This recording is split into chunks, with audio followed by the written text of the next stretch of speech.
ഓം നമ ശിവായ.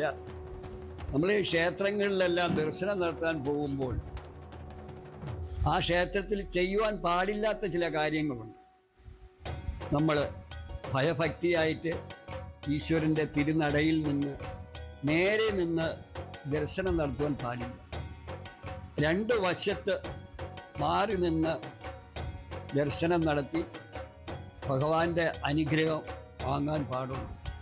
നടമറച്ച് ഒരു കാരണവശാലും ക്ഷേത്രത്തിൽ ദർശനം നടത്താൻ പാടില്ലെന്നാണ് നമ്മളെ പൂർവികരെല്ലാം എല്ലാ ഗ്രന്ഥങ്ങളിലും എഴുതി വച്ചിട്ടുള്ളത്.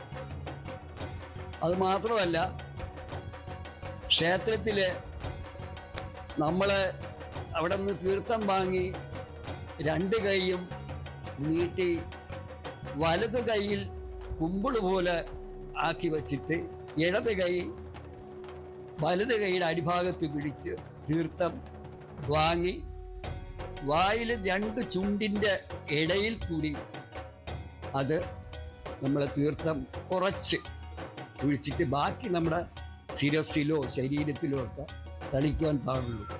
അങ്ങനെയാണ് നമ്മുടെ ക്ഷേത്രത്തിൽ ദർശനം നടത്തി അവിടെ നിന്ന് പ്രസാദം കൈപ്പറ്റും. അത് മാത്രവുമല്ല, പ്രസാദം വാങ്ങിക്കഴിഞ്ഞിട്ട് നമ്മൾ നെറ്റിയിൽ അണിച്ചു കഴിഞ്ഞ് പ്രസാദം ബാക്കി ക്ഷേത്രത്തിൽ അത് ഉപേക്ഷിക്കുവാനും പാടുള്ളതല്ല.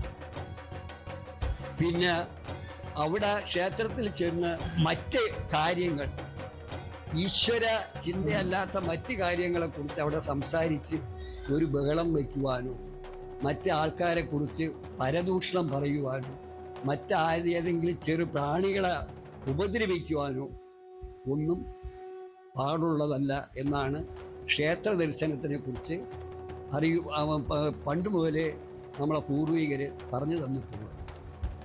ഇതിനെല്ലാം ചില കാര്യങ്ങൾ നമ്മൾ ക്ഷേത്രത്തിൽ പോകുമ്പോൾ നമ്മുടെ ഭാഗത്തു നിന്ന് ചില തെറ്റുകുറ്റങ്ങളെല്ലാം സംഭവിക്കാറുണ്ട്.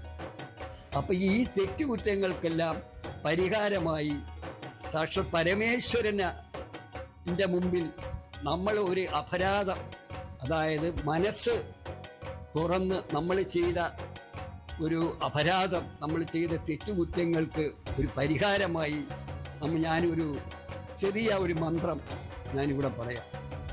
ഓം കരചരണകൃതം വാ കായജം കർമ്മജം വാ ശ്രവണനയനജം വാ മാനസം വാപരാധം വിഹിതവഹിതം വാ സർവമേ തക്ഷമസ്യ ശിവ ശിവ കരുണാപ്തേ ശ്രീ മഹാദേവ ശംഭോ.